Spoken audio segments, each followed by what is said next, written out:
Welcome back to the Lift Free and Diet Hard podcast. I'm your host, Andrew Coates. Join me along with industry leaders and friends on a quest to get more people through the gym door and eating and living healthier.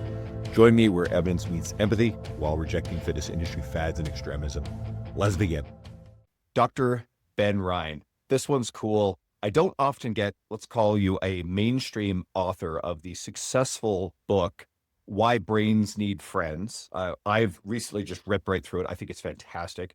And you've got the education to back it up, PhD in neuroscience and fantastic social media. You do a great job of communicating neuroscience concepts, heavy footprint in the fitness industry. It's an honor to have you on the show. Well, thank you so much for having me. It's an honor to be here. And to also be introduced as a mainstream author is new for me, as this is my first book, just came out very recently. So that's a fun new intro as well. So I appreciate that. Well, it's true. I mean, no disrespect to anybody self-published. I think a lot of people have done great things, but I mean, this is a major release, and it's written for, coaches are going to love it. You're going to get a lot out of it, but this is written for the everyday person. It is meant for a larger audience. It's going to find a larger audience. I know it will. And it's kind of about stuff that we in the fitness industry, we know that there's a big relation between our social interaction and our long-term health outcomes. So here's a simple low-hanging fruit question. Is loneliness as dangerous as smoking? It is. And people have heard probably that statistic of where that question comes from. The statistic is being isolated is as bad for you as smoking 15 cigarettes a day. That statement, there's a lot going on in that statement because people might be like, holy shit. First off, well, I'm sorry, I just swore. I don't know if we swear on this podcast. People might say, holy cow. Fuck yes. Fire away. Okay. Great. Everybody will be. So people are alarmed by that statistic. Obviously smoking has effects on the lungs, which are, being isolated doesn't have effects on the lungs. It's a totally different mechanism, but that statistic comes from looking at pure mortality rates, likelihood of death, period. And there are some really alarming studies looking at really large populations, like hundreds of thousands of people, tracking them over a long period of time, and just looking at how does their social engagement compare with their likelihood of dying by any cause. And in one of the studies that had about 300,000 people, they found that being isolated increased the risk of death by any cause by 50%, which is shocking. And that's kind of where you get your, as bad for you as smoking 15 cigarettes a day. But yeah, it is very bad, genuinely, for a bunch of bodily systems, not just the brain. In that big cohort of data, is there control for factors like, I would think that people who are, and we'll get into definition around isolation after versus solitude, but would rates of drinking be higher? Would sedentary behavior be higher? Less physical activity? So what's the cause effect loop within all that, if we know? Yeah, that's a great question. I don't think that's well controlled for in those studies, but it is a good point. I think taking those things out of it, there is like well-established data. Of course, I wrote an entire book on it. That would suck if there was not data showing that isolation is bad for us in many ways. And the kind of broad, easy explanation that I'll give here is inflammation. So being chronically isolated is very similar in what it does to the body in terms of being chronically stressed. It's because the body processes isolation as stress. We don't want to be, our bodies don't want us to be alone. And this probably predates our current era. If you think back, millennia ago in an ancient world, being alone is a signal to your brain that, hey, you might die out here. You need to find your tribe. You need to find your community. You're better at hunting, protecting yourselves. And so we have these alarm systems, these alarm bells that start ringing in our brains. And literally being isolated activates the HPA axis, the body's stress response system. And so when people are isolated, their cortisol levels go up, the stress hormone, and they show a stress response in their body. And so when we look at people who, in those studies, let's say, they're chronically isolated, they're spending a lot of time together, they're spending a lot of time alone, not together. And over years, that effect is stacking up. Well, when you have chronically elevated cortisol, you have this chronic activation of the stress response, it can lead to inflammation, chronic inflammation, because through a very complicated mechanism I can explain if you want, but typically cortisol lowers inflammation in short term, because when you're facing some stressor, you need inflammation to go away, you need to be ready to fight. But over the long term, if cortisol remains high, it kind of stops having that effect. And so that one of the body's anti-inflammation systems, cortisol, kind of goes out of service. And so you end up with more inflammation than you would normally have. And then inflammation is bad because, of course, inflammation just in the way is not a good thing when your brain cells are trying to communicate, your heart's trying to pump, your tissues are trying to do whatever they're meant to do. Inflammation is not conducive for the general function of those organs. And so what I think maybe is happening here is that people who are isolated, they have this chronic buildup of inflammation. And then when there's some sort of major insult or major event, like, for instance, a stroke or a heart attack, something like that, the body's ability to recover from that insult is diminished because there's all this inflammation built up. And so there's actually, there's data, for instance, that people who have strokes who are isolated, they have poorer recovery outcomes. If you have a heart attack and you are discharged from the hospital into a single housing environment where you are, you don't have any roommates, you live alone, those people are twice as likely to die in the next 3 years than those who are discharged into basically a community environment or have roommates or live with their families. And so I think, and even in mice, like in animal studies, looking at this mechanistically, this link has been made that if a mouse is isolated, and yes, mice are social animals, so we can study them similarly. But if a mouse is isolated and they experience a stroke, they will experience a larger stroke, that it's worse. They will have more dead brain cells. And then if they suppress inflammation before that stroke, so you take that, presumably inflammation is happening because they're isolated.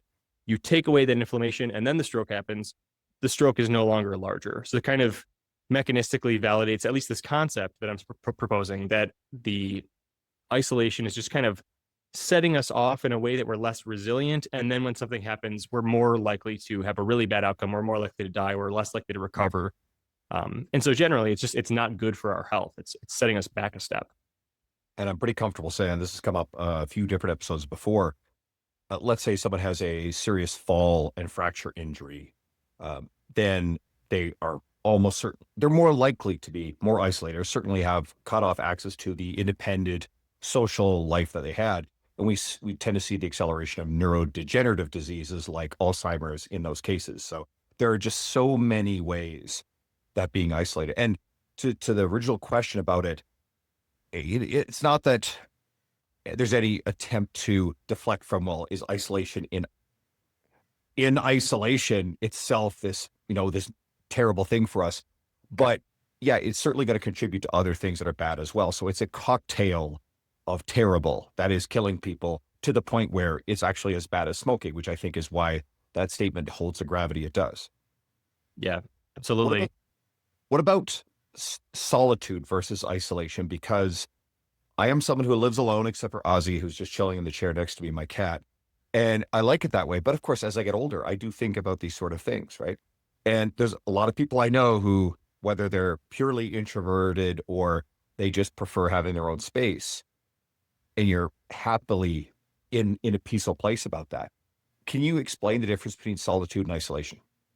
Yeah, as a neuroscientist who's constantly telling people, hey, isolate, or as a neuroscientist who's constantly telling people interaction is important, isolation is bad for you, I worry about upsetting people who are like what you're talking about, right? They actually don't mind being alone, right?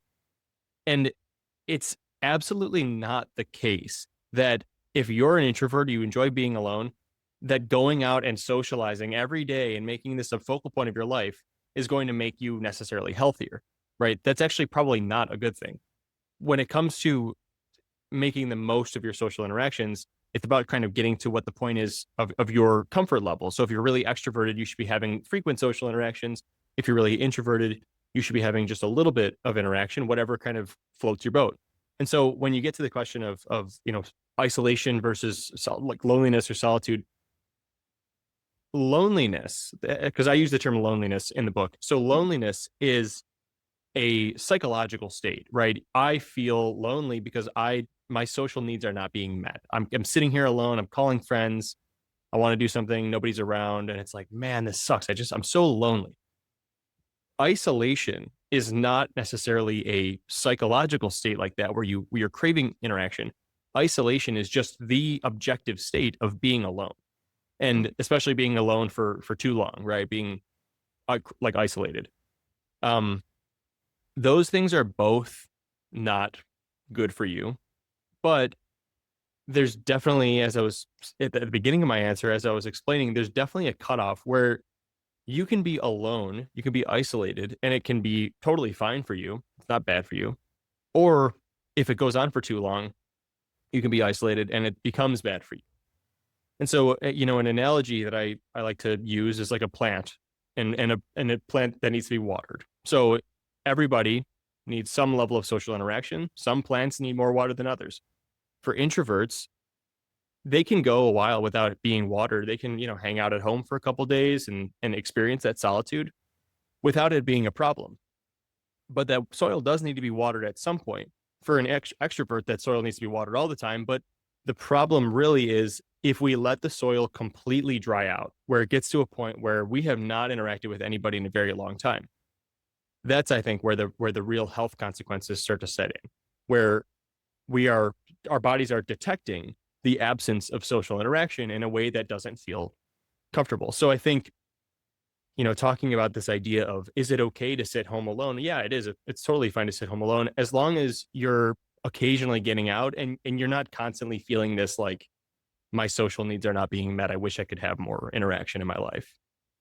So what you're saying is introverts are like cacti. Yeah, that's right. I know that's totally ridiculous. In terms of the level of watering, not the presence of spikes. Maybe some of that too. I know a few introverts who are pretty spiky and prickly. This episode is brought to you by VersaGrips. After my first workout with VersaGrips, I swore I'll never lift without them again. VersaGrips is the premier lifting grip brand, and because my friend Nick Shaw, the co-founder of RP Strength, raves about them, I finally got a pair. I love them. If you're worried that using VersaGrips will interfere with developing grip strength, it won't, and it's silly to limit how much you can lift and how close you can train target muscles like hamstrings or lats to failure because your grip is the limiting factor. I often get asked by my female clients, and I've been recommending VersaGrips long before they became a sponsor, and my clients love them. Regular straps suck. They're always too thick or too short. They're annoying to use. Personally, I've never found them effective. Maybe it's just me. VersaGrips are night and day better. They even form a protective layer between your delicate hands and the toughest barbell knurling, so they replace gloves too. VersaGrips are designed with premium non-slip materials, so you never have to worry about your grip slipping. You can just focus on lifting weight. I'll give you two options to grab your pair today. You can check out www.versagrips.com/Andrew Coates, which will automatically apply your discount, or visit the VersaGrips store on Amazon. Use the option that gets you the better deal, easier shipping, but shoot me a message to let me know you grabbed a pair. What about virtual interaction? Is there danger in the growth of virtual interaction where it creates the illusion of connection?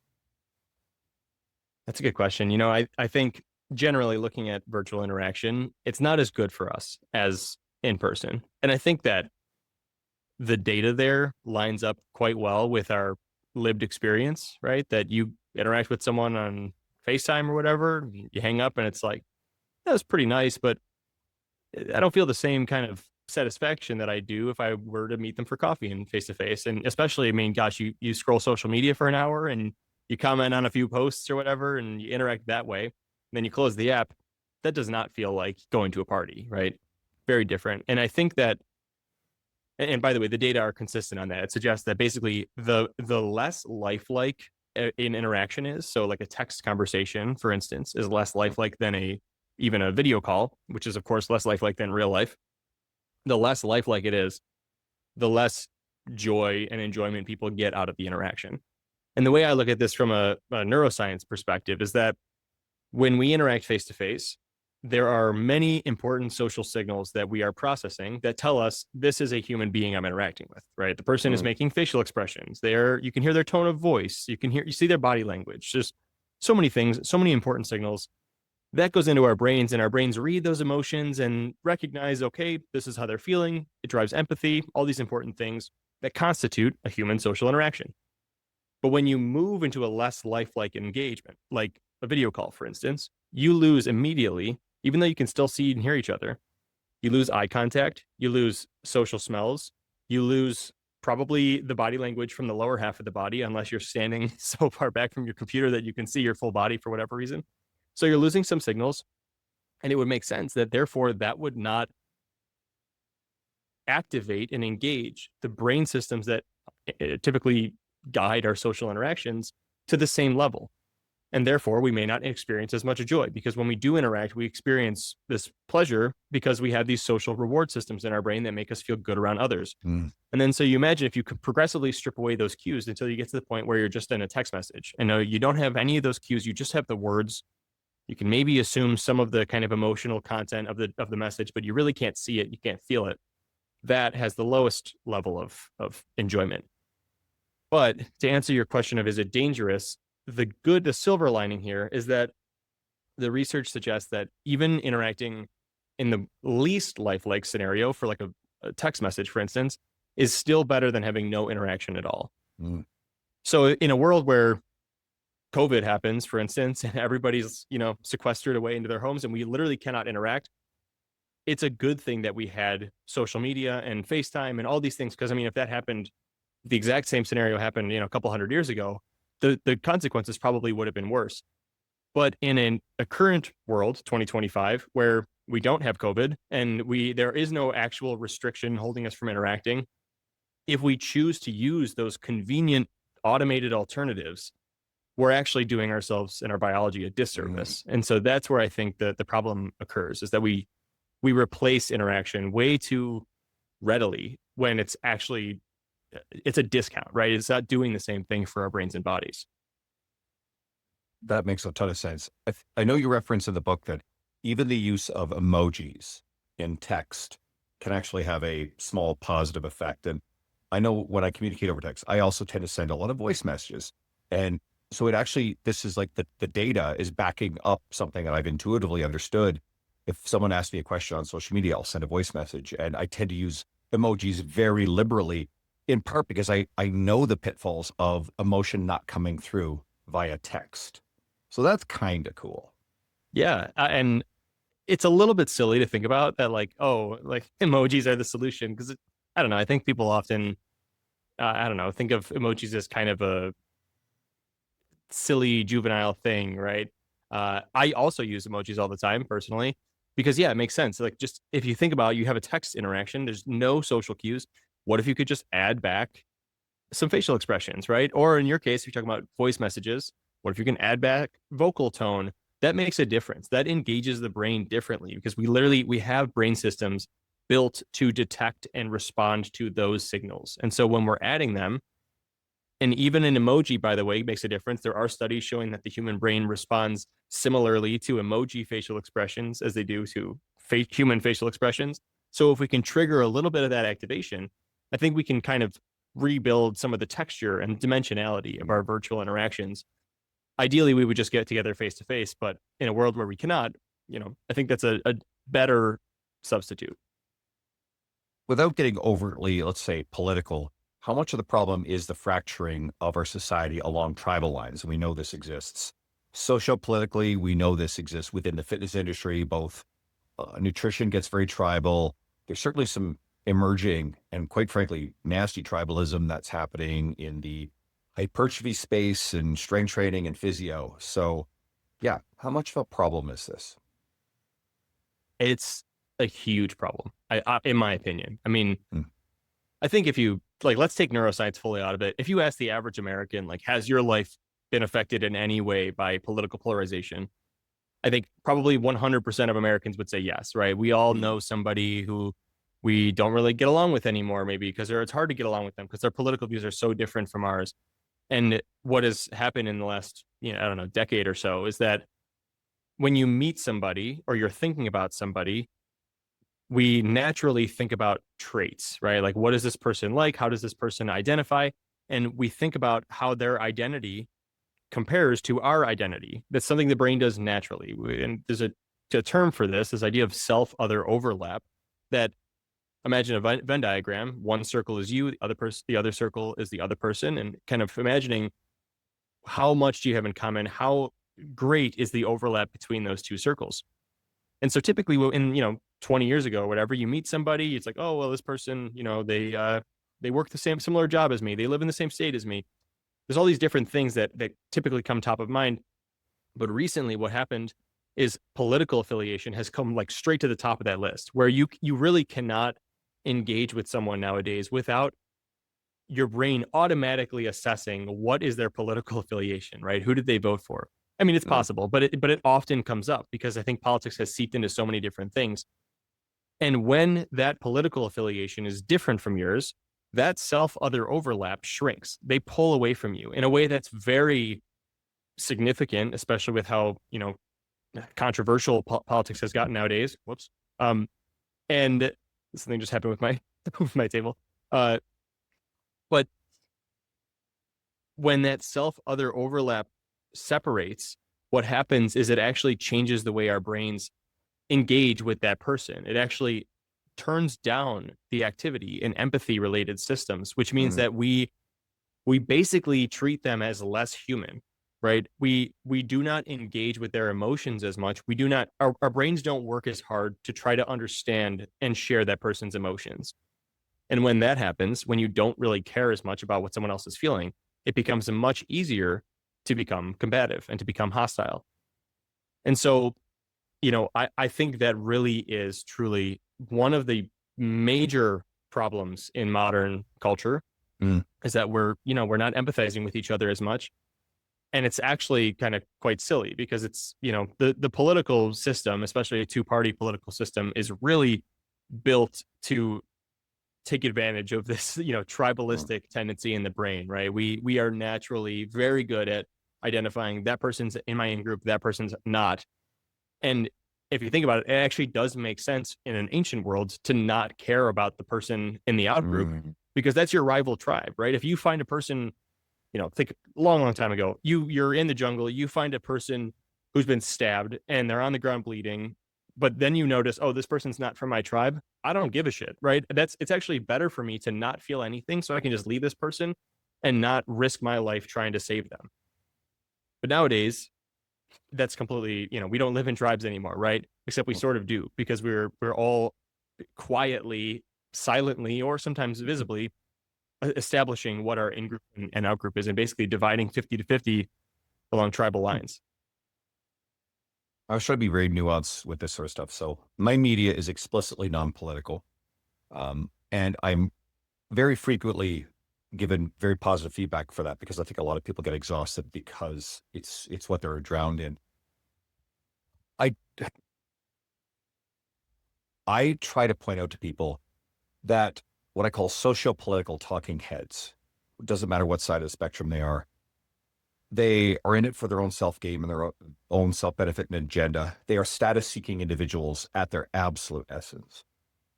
They don't care about your well-being, no matter how much they profess to and how much their tribal ideals align with yours. I'll come back to that.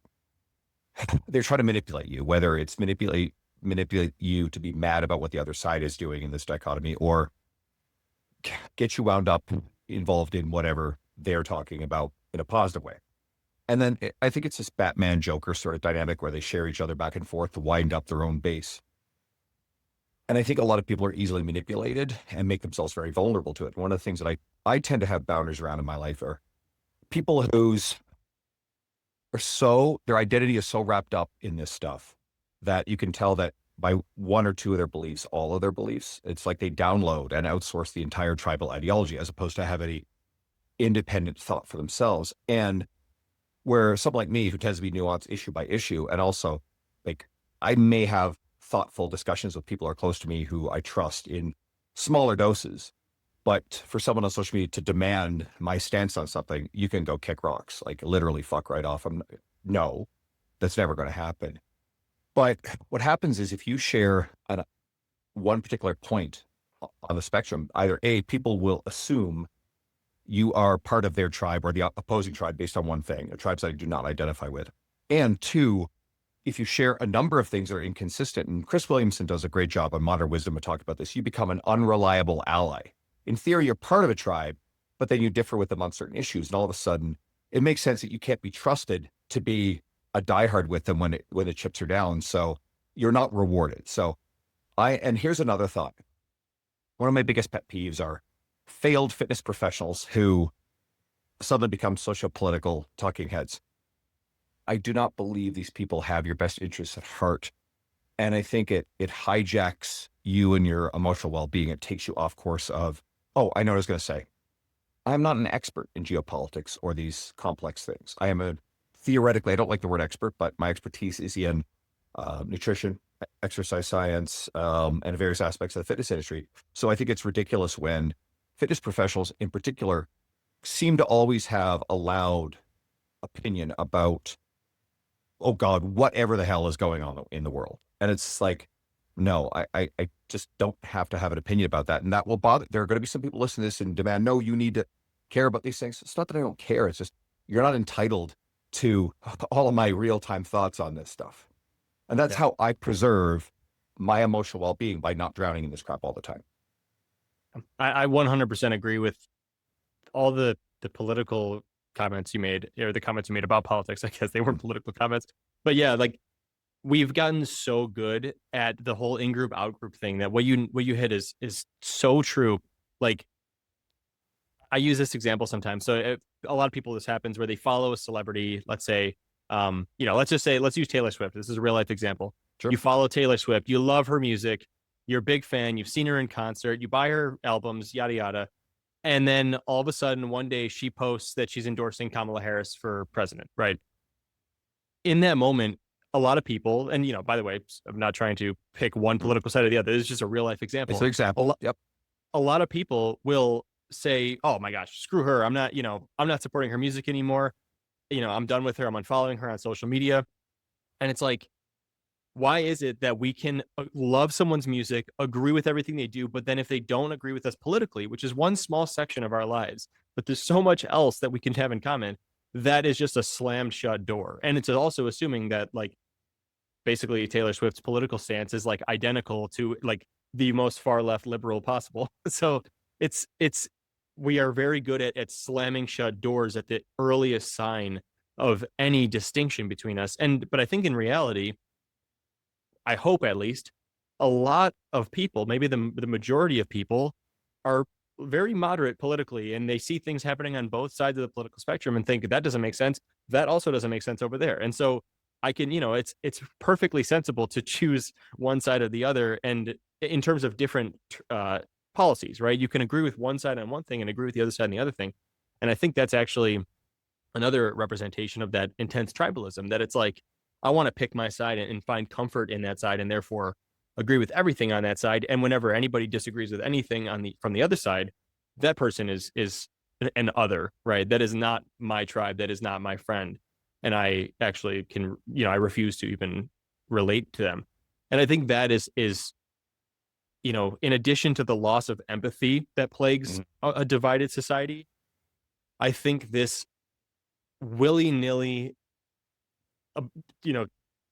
happiness with, I'm cutting off this person, I'm cutting off my mom, I'm cutting off my cousin, it doesn't matter who, because they voted for the other person. And that's just obviously not good for a brain, the human brain, that thrives off of connection. We are allowing our social networks to atrophy because of things that really aren't that important. Like, if you look at especially like a mother or a father, right? You cut off your parents because of political differences. Like, you have so much in common.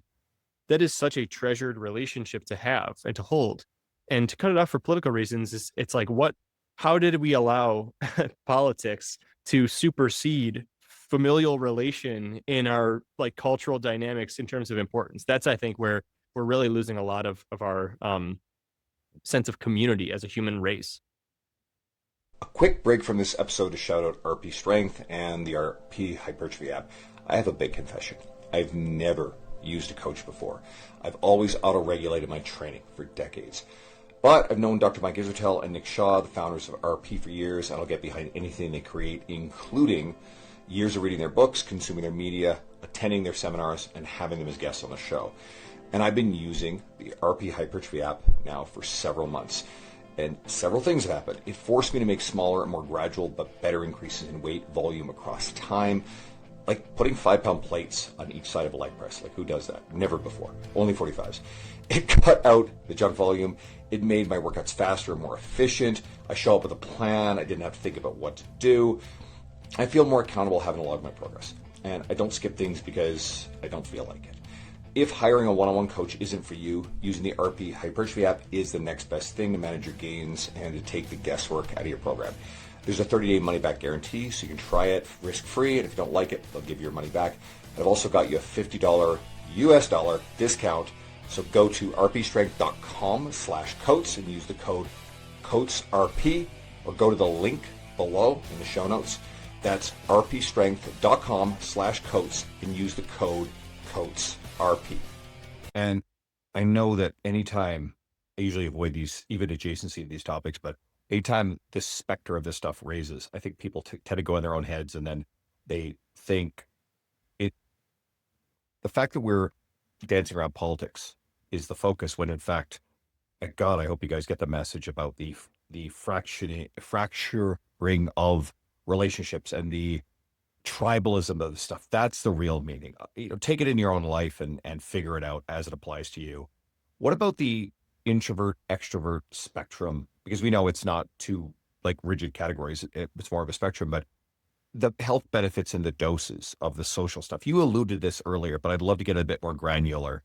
Do introverts still benefit by being dragged out in social interactions? Yes. So it does seem that way, at least from the science. And this is one of those places where I'm an extrovert and I'm speaking about something that a lot of people experience without having lived it, only having read about the science on it. So I hate the idea of talking to an introvert and saying, although your judgment tells you otherwise, interaction does feel good for you. But at least in the literature, and there's a lot of science on this, that is what seems to be true. It's not what you would expect, but having an interaction, having a one-time interaction, 20 minutes, 30 minutes, something like that, does benefit the brain of an introvert.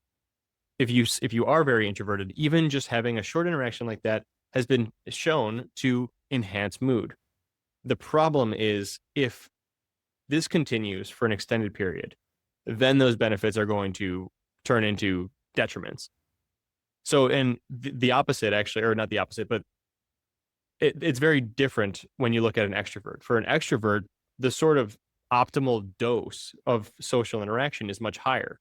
And so again, I was alluding to this with the water. So with the watering plants, an extrovert is like a plant that needs a ton of water. You got to water it constantly. The soil dries out quickly. You need to water it again. An introvert is like a plant that only needs watering occasionally. And so, the concept is if you send an introvert and an extrovert on a vacation together for a week, after the first half day, the introvert's going to be like, I feel great. But then when they get home after that whole week, they're going to feel horrible. They're going to feel exhausted, where the extrovert is going to come home feeling recharged, feeling renewed.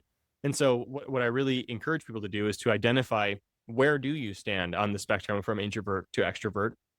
Like you said, this is a continuum. There are tests, psychological tests, very simple, actually, made for this purpose. I include one in the book. There's a version of it on my website available for download. And it's literally just 20 questions. It's one of if you've ever heard of the big 5 personality tests, one of the 5 traits is extroversion. And so it's just that section pulled out. It's 20 questions. And it's interesting. It's really interesting to take, because it's not just like, you'd think the questions are something like, how much do you talk in social interactions or whatever? How comfortable do you feel? It's a lot more nuanced things that you wouldn't typically expect, like how, I am assertive in social interactions, yes or no. Like, I don't mind being a leader. I occasionally will touch people while I'm talking to them, or, if we're laughing, I don't mind reaching out and grabbing them and something like that. And it's, what it amounts to is basically a point scale from 20 to 80, and the higher your score is, the more extroverted you are. And the higher that score is, the more extroverted you are. Basically, the higher your optimal dose of social contact is.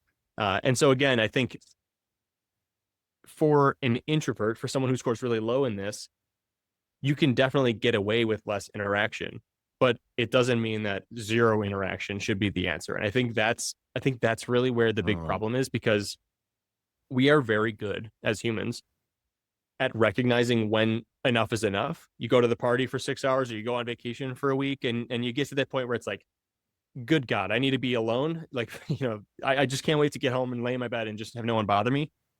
We all know that feeling. We're good at detecting that. But what we're not good at detecting is the opposite of that, where we've been sitting at home for a couple of days and we're feeling kind of off.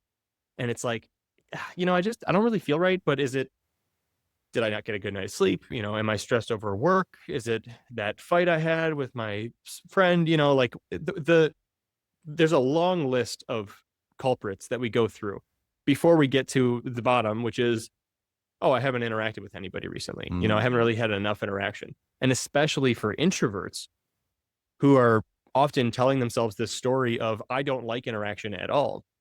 That may never come up. And so that's why I say I worry about the soil drying out. If we leave the soil dry for too long, then I think it can become a problem. Oh, fantastic. I always classically thought of myself as an extrovert as well. I feel I'm growing, not even gradually more introverted as I get older. I also understand that introversion is very context specific too. It's the type of environments you're in. I was at the Olympia in Vegas walking around, seeing tons of people I knew, and I'm like, great, wonderful, this is super fun. But then by the time it was over, I was pretty cooked and done. And yeah, I can be in, a gym, fitness conference, and I am absolutely pure extrovert, edge of the spectrum extrovert. But, and hell, I've worked in nightclubs and definitely spent my time in them. But if I were to just randomly go out to a nightclub right now, especially by myself, that would kick into extreme introversion and I would not want to be there. So again, I think it's very context specific. What about pets? We talked about human-to-human connection. You have a chapter in the book about the role of pets. Can they be just as good for our health as my cat is laying at my feet as people are for contact? I think so. I mean, just as good, I don't know. Actually, no one's really done that comparison as far as I've seen in the literature, but very similar, definitely. And the reason I included a chapter in the book on the neuroscience of loving a dog is because the way the brain responds to dogs, and there's less science on other animals. Yes. But you have to assume like your cat is currently lying up against your foot, like cozying up to you. That's adorable, right? Like that's very dog-like. I hate to sort of use dogs as the standards, but let's be real. Dogs are very friendly. Cats sometimes are not. And other animals too, right? Like, I don't know about like horses or lizards, geckos, right? Like our geckos crawling and cuddling on you. But the point is, dogs especially activate many of the same brain systems as humans do. And so in a book about why brains need friends and the importance of social connection, dogs do deserve a chapter. Pets really do deserve a chapter so that people can understand, oh, if you are looking to supplement your social diet and your social experiences and treat your brain to some of those that nourishment that social interaction provides, dogs are very much a legitimate component of that, because it's actually been shown that when people interact with dogs, not only do they, does it relax them, it like lowers their lowers their blood pressure, lowers their heart rate, all sorts of great things like that. It calms them down, but it also increases levels of oxytocin, the love hormone. It increases endorphins and dopamine levels and all sorts of great things that you would want, that would benefit your health and benefit your mood. And also like long-term, there are studies showing that people who have pets are actually a lower rate of heart disease, things like that. It's really quite astounding that if you think about it, like I just said, being around or hanging out with a dog lowers your heart rate, lowers your blood pressure. You think about the long-term benefits of always having something like that, right? Like imagine if you could take a medication that would lower your heart rate and blood pressure and kind of keep your nervous system calm. Take that every day for 20 years. It's probably going to be good for your health, right? It's going to lower your risk of cardiovascular disease, things like that. That's kind of the benefit of having a dog. You have this sort of ice pack for the nervous system just hanging around at your feet all the time. And I grew up around dogs and still have a dog, and I don't know if I'll ever not have a dog, although I do love cats. I really do. I just now that I have a dog, I can't have a cat because I think the cat would be it would be turned to scraps quite quickly, unfortunately, thanks to my dog. Yeah, my cat here, Ozzy, he's great. He fits my lifestyle a little bit more. I grew up with dogs. My father is a legend back in Newfoundland for, rescuing dogs, taking care of dogs, that sort of stuff. There's a saying that good people will be reincarnated as one of Khan. My dad's name's Conan. As in Conan the Barbarian, one of his dogs. How again, I know it's hard to study and tease these things out, and I think you already answered saying like the independent benefits, but I presume at least part of the benefit is if you have a dog, you tend to go take them out for more walks. You're getting outside, more sunshine, more fresh air, higher step count. Do you feel like that's a significant driver? Not the only driver, but that's a big part. I think it's part of it. There actually are studies that have controlled for this a little bit. Because you're right. I mean, it is true. It has been shown that people who have dogs have higher step counts. But there are some studies showing that when one study in particular, they had older people go for a walk either with or without their dog, and basically walking with their dog had like improved improved signs of cardiovascular output, that it was better for them, that they were actually showing greater signs of health while walking the dog. And they were also showing similar benefits while just kind of sitting around at home with the dog. But yeah, I mean, for sure, like my dog is incredibly energetic, incredibly needy. And I take her for walks, I take her for runs, I do all sorts of things with her. Like, it is definitely a great motivator to engage in a bit more exercise for me. What about alcohol? Because last couple of years, there's been a massive surge in the messaging and understanding that no amount of alcohol is good for us. And so here's a little bit of a preface. I had Stan Efferding on, and we had a really good conversation about this. But for a very long time, we believed, and there seemed to be broad data that suggested a moderate amount of alcohol seemed to have some health benefits, right? Heavy drinking is definitely very negative, very aggressively negative. But then when you tease it all out, it looks as though the benefits of the social interaction that often comes with cultures that have, Mediterranean diet or Mediterranean culture seems to be rich with this. A lot of wine drinking. And again, people thought it was the red wine, resveratrol, red wine, which led to be kind of, I think, a dead end pretty much. But it seemed that, as I understand the data, the net positive from the social interaction was greater and masked the minor net negative of light to modest drinking. But this is probably more of an opinion piece, because I think that makes a lot of sense. Is there room for social drinking if it helps get people out and get the benefits of the social interaction? I think so. I think that if the question is basically, is the trade-off worth it to socialize are you willing to accept the risk of a few drinks to experience the benefits of socializing? I think yes. I mean, I think, again, as assuming that you're not going and taking 40 shots of tequila, right? Like, then probably not. But obviously, in an ideal world, that's not the trade-off. But I think for people who have like social anxiety, for instance, that the only way they can feel comfortable interacting is through having a drink or two. I mean, I think that it is worth it, But I will also note, as you heard in the book, that people often use alcohol in social settings because it's anxiolytic. It reduces our anxiety. It actually acts on some of the same brain systems as like anxiety reducing medications. The study showing that every drink of alcohol reduces social anxiety by 4%, which 4% is not that much, but then you think about, you have 5 and that's 20%. That's pretty good.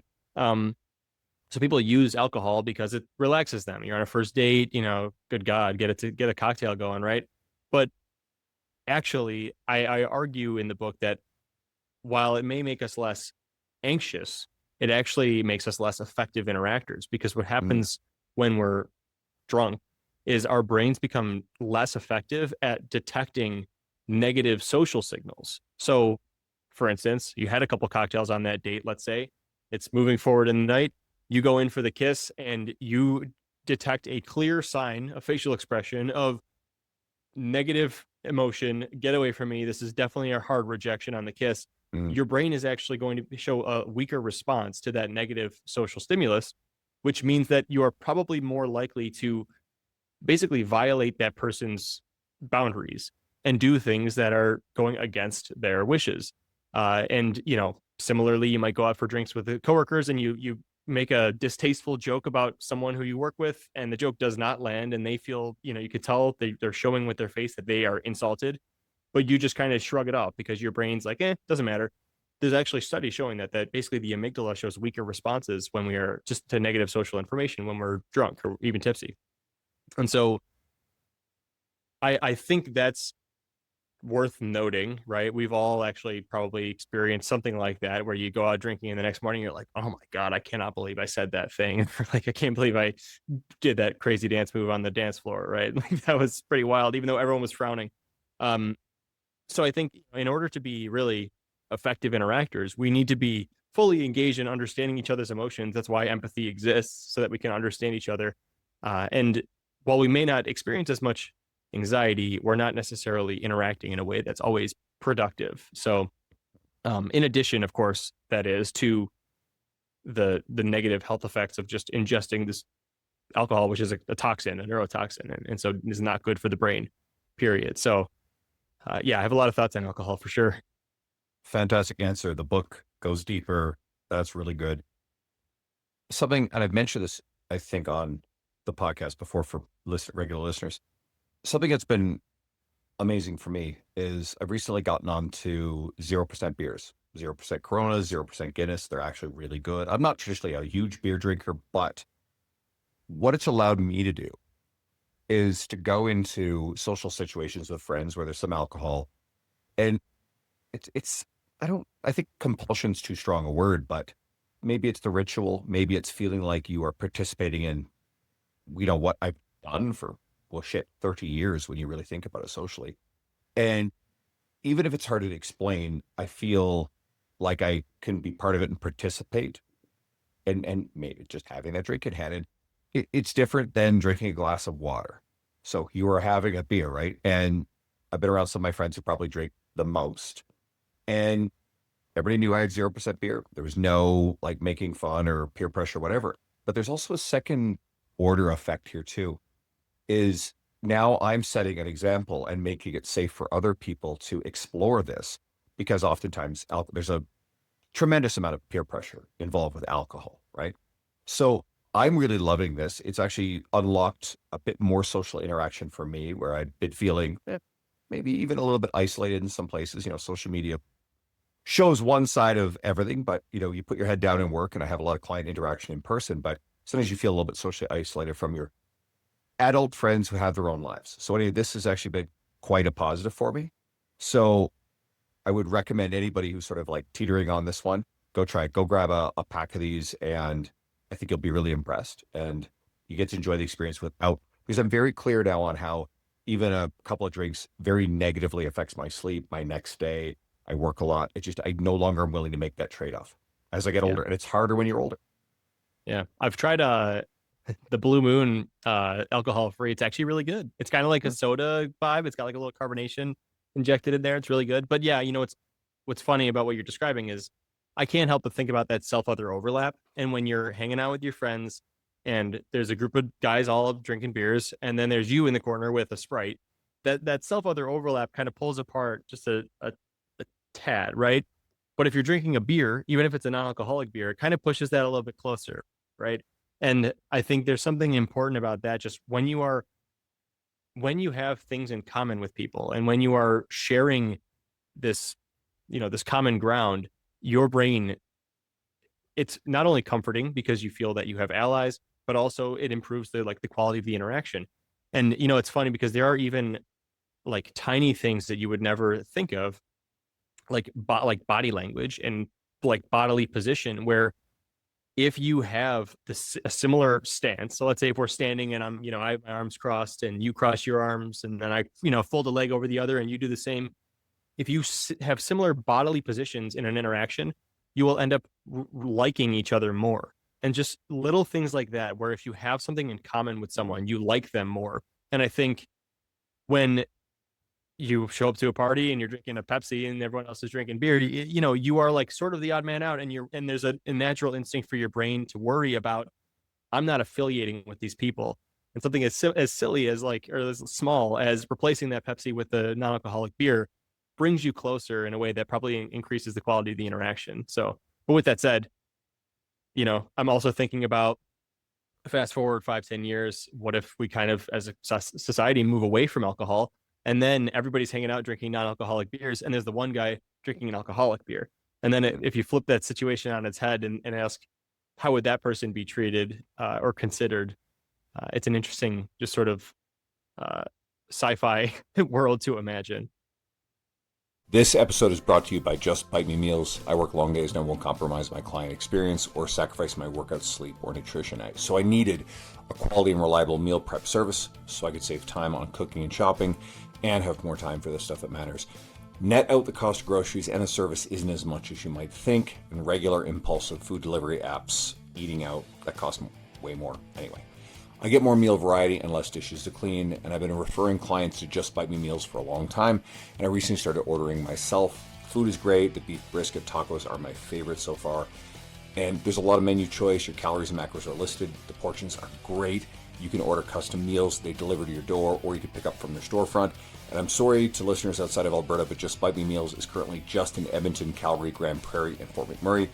Ordering from Just Bite Me Meals made my life easier instantly.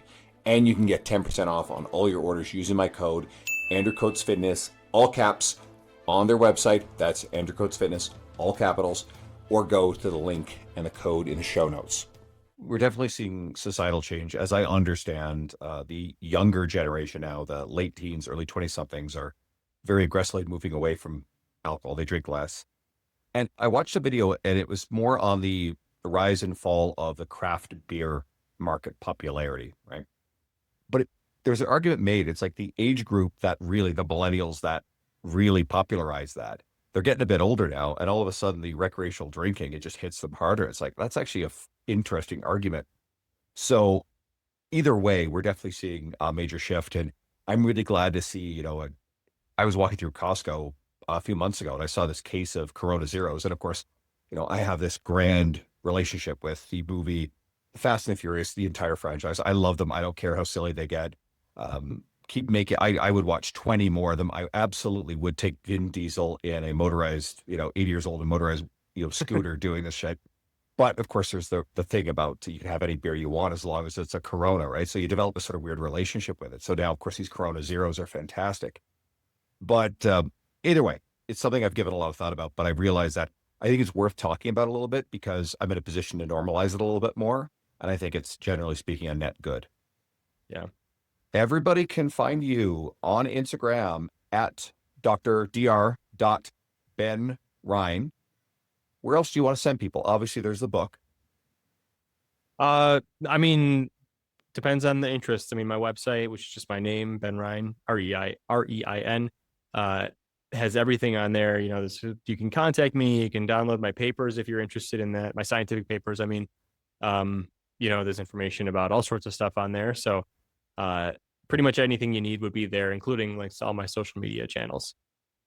Guys, go get the book, please. Right? It's fantastic. Like I said, I ripped through it. It's really interesting. It's full of great stories. It is definitely accessible to everyday person. It's not complex, impenetrable neuroscience. It is written for all reading levels.